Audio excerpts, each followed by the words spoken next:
there's no question that TDE was a powerhouse label in the 2010s decade. And at this point, going into the 2020s, the question is, can they do it again? Can they have another decade of dominance and keep releasing these masterpieces? And what we do know now is that Isaiah Rashad has announced that The House is Burning is finally dropping on July 30th. So we might be in for another TDE takeover, man. I'm excited for these rollouts. 2021 is a new year. They were supposed to start their rollouts back in 2020. Kendrick was supposed to drop. Apparently, SZA was supposed to drop. Absol as well, but obviously the pandemic stopped all of that. But now it's kind of like, okay, they're getting back in the groove of things, and Isaiah is dropping after 5 years of not doing so, and I'm super excited for it. But guys, listen, before we actually get into this, leave your expectations for all of these, TDE rollout drops. It's going to be crazy this year. Not only that, guys, but leave, that one album that you want to hear the most out of their whole camp, because fans have been starving for this. Yeah. And guys, if you are interested in exclusive bonus content from NFR, our Patreon link is down in the description below. So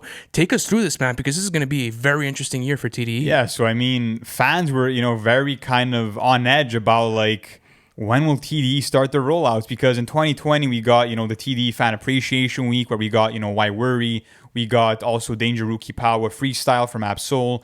But nothing much besides that. And the last album that we got was from Reason in October, called New Beginnings. But in terms of kind of that core, roster of TDE, including, let's say J-Rock, Schoolboy Q, Kendrick, Isaiah, it's been years and years, since we've gotten projects and material from them. So it seems like it might be finally time for them to come back. And, with Isaiah's rollout, which has been a long one, it still feels like, we're getting off to the right foot finally after all this time. So out of all these drops, who do you think that the hip-hop community needs to hear from the most? Oh, that's a very good question. Three-way tie between Kendrick, Absol, and Isaiah Rashad. What about SZA? Well, hip-hop community, general music, yes, obviously, because Control was such a smash hit for her, and that was the first time TDE fans were really introduced to her, and that's what was really her breakout to the scene. So yes, obviously the industry needs to hear from her. I'm gonna talk about that a bit later. What I want to talk about those three rappers is they have such tight and condensed discographies that anytime they released, people stopped and they stared. They listened. They understood the magnitude of that project. Example, think about when Damn dropped him back in 2017, or think about when Isaiah dropped The Sun's Tirade back in 2016. Those were mega fucking drops for both those years, for the sole reasons is that, they have those pockets of fan bases that will eat up anything they drop. So with that being said, having that 5 to 4 years off of making music has created this anticipation and hunger within the community. And it's created pressure too now, though. Absolutely. And I gotta agree with you on that, because think about someone like Absol, regarded as one of the best lyricists within TDE, if not the best lyricist. And there was a time where people did consider Absol the best rapper out of anyone else within that whole camp.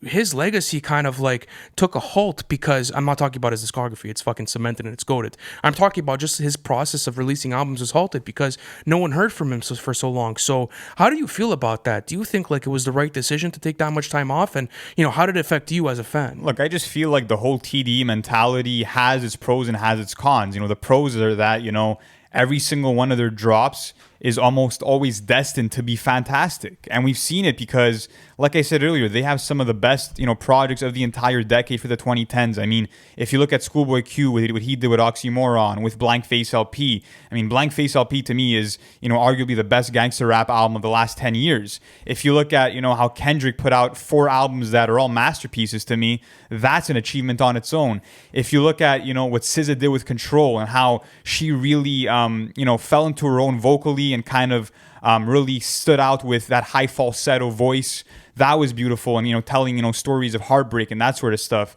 that was amazing.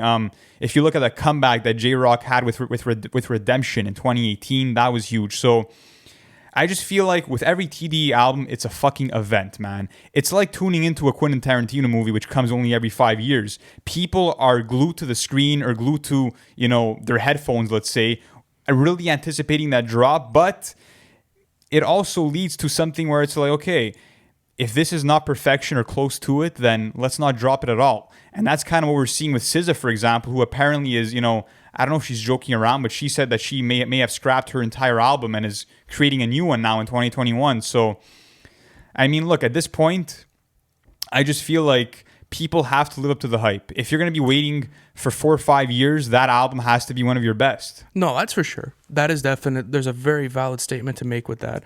But the thing is that I also think that there's a bit of a burden with that, where people are going to go in with these, insane expectations, and they're going to be let down. Because the thing is that But it's normal to have them, though. Listen, I agree it's normal to have expectations, but not to the point where it's ruining your listener experience. Like, I'm the biggest Kendrick Lamar fan. Okay, I fucking love Kendrick. Like, he's definitely gotten me into the genre. He's changed the way I look at life. He's definitely, started me on this road of enjoying hip hop. But I'm not expecting him to deliver another GKMC or To Pimp a Butterfly. Like, that's something that I feel as if is unfair to do with artists. Is like, okay, you guys delivered this, now you guys have to deliver the same thing, exact same thing. It has to hit the same way. No, that can't happen, because it was a much different time back in 2017 when he dropped Damn. I was in a different headspace. I was listening to music differently than I did now. So now it's like I have to take a different approach when listening to these albums. But I just feel like, with someone like Kendrick, who has the track record that he does, where, I feel like Section 8, look, Good Kid, Mad City and To Pimp a Butterfly will go down as classics. I feel like Section 80 will also go down as a classic if it's not already. I feel like Damn will be on that level as time goes on. So it's like saying you don't expect Michael Jordan to be in an NBA Finals and win. You know what I mean? At this point, with that track record, when you have that spotlight on you, you expect Kendrick to deliver something of that magnitude. So, I mean, obviously his whole rollout was kind of halted in 2020 because of the pandemic. So do you feel like he will drop in 2021? Because we did get a look at the Day in Vegas kind of headliners, which is taking place in November, that concert. And Kendrick is billed as a headliner on the Friday, I think on November 14th. And underneath Kendrick's name, it says he will be performing songs from Section 80 to Damn. So does that mean that he's not dropping this year? Why else would they put that? I don't think a whole headline is going to dictate whether he drops this album or not.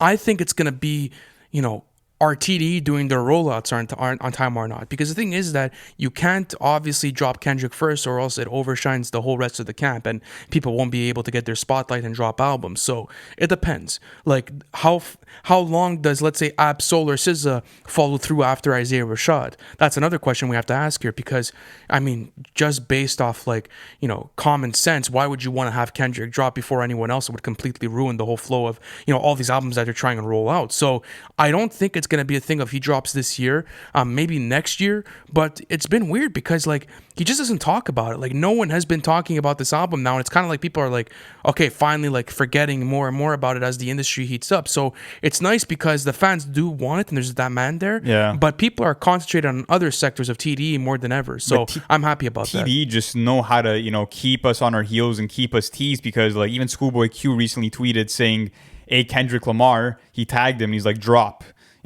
music. So I mean, I just feel like they're always kind of playing around with us, and they're kind of giving us the expectations that these albums are going to come soon, and they never really do. But Kendrick headlining a show in November, which is the second last month of the year, and them telling us that don't expect him to perform new music, that tells me that he's not dropping this year. So I would think probably springtime of 2022, probably get another The Hard Part 5, add on to that series. But the thing with Kendrick is that I feel like a lot of people wanted him to be vocal during the George Floyd movement and all the protests going on with that. And I just feel like it's hard to put that pressure on him and to give him the responsibility to have a solution for all these injustices, because he already kind of did that on To Pimp a Butterfly, where he gave messages that had, massive social impacts, speaking on resilience and equality. So, I mean, would that be him repeating himself? I don't know. Maybe he can kind of find a different way to tell that type of message, but I feel like it's not right to put that pressure on him to dive into that sort of I would say subject matter again. I agree with you, but listen, it's up for him to how he wants to create this album. But let's get back onto TDE as a whole, because I have an interesting question for you. Do you think the fact that they've taken so long with their albums, it's kind of worked in their favor because it's developed one of the most hungriest fan bases within all of hip hop as a genre? 100%, man. I mean, like I said earlier, a TDE album now has become a rare commodity. It has become an event, man. It's like how the World Cup is only every 4 years. You wait and you wait, and the reason why the fans haven't given up on these artists or haven't, said, fuck these guys, they're not, dropping consistently and feeding me on a consistent basis, it's because of the quality within the projects. Do you feel as if that formula, though, has kind of like a negative effect within, especially, the current climate of the industry at this point? Well, look, I actually want to read you an interaction between a fan on Twitter and Punch, who's the president of TDE, and I want to kind of get your thoughts on it because I feel like this is a narrative that has been spinning around for a while, and a lot of people might agree with this Twitter user. So, the name of the Twitter guy is Said, and he wrote, "How about respect and loyalty to the fans? Giving false or misleading statements in regard to the sloppy rollout without as much as an album art or track list." This is in regards to Isaiah Rashad's album before it was announced, of course. Mm-hmm. "It's a slap in the face to the fans, bruv." And then Punch replies, "Which album rollout?" And then Said hit back with, "The hype is real as fuck, but there's a fine line between keeping the fans thirsty and ready and wearing out your welcome. The internet is unforgiving. At the moment, Dreamville is like Marvel and TDE is like the DC movies. Still dope, but no signs of unit cohesion. But I got faith in y'all. Bless." So do you feel like that's true, that them not, dropping on a regular basis or not, really having, let's say, the best relationship with the fans hurts them and kind of puts them below a label like Dreamville? Never. Ever. These guys are a dynasty. You can't even, They are. You can't put, in my opinion, you can't put Dreamville and TDE in the same conversation. I don't think it's fair. I don't think Dreamville has had the longevity as TDE has. I don't think they have the catalog that TDE has. Not yet, at least. And I don't think they have the talent on the roster that TDE has. I'll agree with you. I'll disagree with you on that one. I feel like they do have the talent in the roster, but yes, they don't have that catalog that TDE has. They haven't had really the time to develop, let's say. Okay, so as a rapper and an artist, like, I genuinely don't think that they have an artist that's as good as Kendrick Lamar, Isaiah Rashad, or Ab-Soul, my opinion. That's like that's kind of my bias, at least. Like, I feel like as time will go on, JID will have a better catalog than Ab-Soul. But that's a what if, though. Like, that's like a future scenario. I'm talking like right now. But I'm just saying right now, I mean, in terms of my enjoyment, I much rather prefer listening to JID's projects than I do to Ab-Soul's projects. I do agree with you, but I I'm really talking respect like, Ab-Soul's lyricism, and I feel like the concepts and the themes he introduces are always really forward-thinking. But in terms of my musical enjoyment, in terms of rapping ability, JID's really making, a way for himself with his variety and flows and cadence. Okay, I'll agree with you. I do enjoy JID's projects more. I'm talking about just more on like who's a better rapper as a whole. Like, I'm talking about, the guys that if you had to pin them against each other, like, there's no way anyone's touching Ab-Soul's lyricism or the way that he's able to craft a verse. Same way with Isaiah Rashad. I don't feel as if like anyone from Dreamville has dropped a Sylvia demo. Like, that's just the way I feel about TDE, is like the catalog is too prestigious. The track record is too perfect to be even, be placed in that conversation. So, even like take J-Rock, like, there's not many people on Dreamville's camp that have the exclusivity, or let's say the catalog that J-Rock has, in the way that he's been doing it since the beginning of the decade. So that's why I feel as if that whole conversation of Dreamville and TDE, a lot of these artists, like Earth Gang, for example, only have a debut studio album out. I mean, Omen hasn't dropped his debut studio album. Well, that's what I'm saying, though, is like it's kind of like it's hard to compare because TDE has the catalog, and I feel like Dreamville is still kind of in that stage where they're still developing and still having to prove themselves. TDE is kind of cemented, and now they are cemented. Can they do it for another decade and really have that longevity? While Dreamville is still kind of making their strides into trying to be cemented into the history books. But I mean, it's an interesting thing because I feel like the reason why we're not getting as many TDE projects, in this decade and in 2021 is also because, like Mixed by Ali, TDE's engineer said on an interview, dropping an album in today's climate is like dropping an album into a black hole and seeing what's going to survive, because there's so much music coming at you in a very, short amount of time through the streaming era. And it's like, are people still listening the same way? Are their ears as in tune with the music? No, they're definitely not. But if you're a Kendrick Lamar fan, you're sitting down and listening to that album. That's the thing, is that they have the staying power. These artists, I mean, they've proven time and time again that it's all about quality over quantity, man. Okay, that's what it is. We could say that people definitely forget albums much easier nowadays because of how accessible music is and how many different people are dropping. But when you're TDE and you're dropping the best product in the industry and you've been consistent for this long, I guarantee you there's still that clientele and that fan base that's showing up, and that'll never change. And also raises the question, like, which record label has been this consistent for this many years? Like, think about TDE's run. They're still prevalent after a decade of being active. There's very few record labels. Well, I'm not talking about like major record labels like, let's say, Sony or Def Jam or Atlantic. Like, TDE is an independent record label. I'm talking about independent record labels. Like, who's really had that run of like, okay, 10 years cemented and it's really there? Like, TDE will go down like a shady aftermath if it's not already there. You get what I'm trying to say? They'll go down with the death rows for sure. Like the most iconic and legendary record labels that hip hop has ever been graced with. So it's kind of insulting now as a TDE fan myself to hear people talking about, oh, this record label's over this. Oh, this is the, like, yo, you guys got to stop with that sort of slander, because if people understood the impact and the cultural shift that TDE has provided for everyone and every hip hop fan as a whole, they wouldn't be talking. That goes back to my argument before about the Dreamville and TDE situation. For me, it's not a thing where like, Dreamville is not in that conversation of being a great record label and they, discrediting their runs. They're fucking fantastic. I think their run in the 2020 decade is going to be super strong and they're going to cement themselves. Yeah, that's why I think it's unfair right now to still have that conversation. Because there's so many guys that haven't dropped yet, and they have that lack of the catalog kind of misinterprets like what's going on with it. These next coming years are going to tell us a lot. And just to wrap up this episode, I want to ask you one more thing. I'm going to name all of TDE's artists and I want you to tell me who you think's dropping. Okay, let's go. Let's do it. So Isaiah Rashad, of course, is confirmed to be dropping. SZA. Yes. I think she'll drop towards the end of the year. Yes. Let's move on to J-Rock. Yes. You think J-Rock's going to come back? Actually, no, I don't think he's going to come back. I don't think so. I think 2022 for J-Rock. Nice 4-year break for him. Redemption's had that staying power for him. Absolutely. Absol. Yes. He's going to drop. Kendrick Lamar.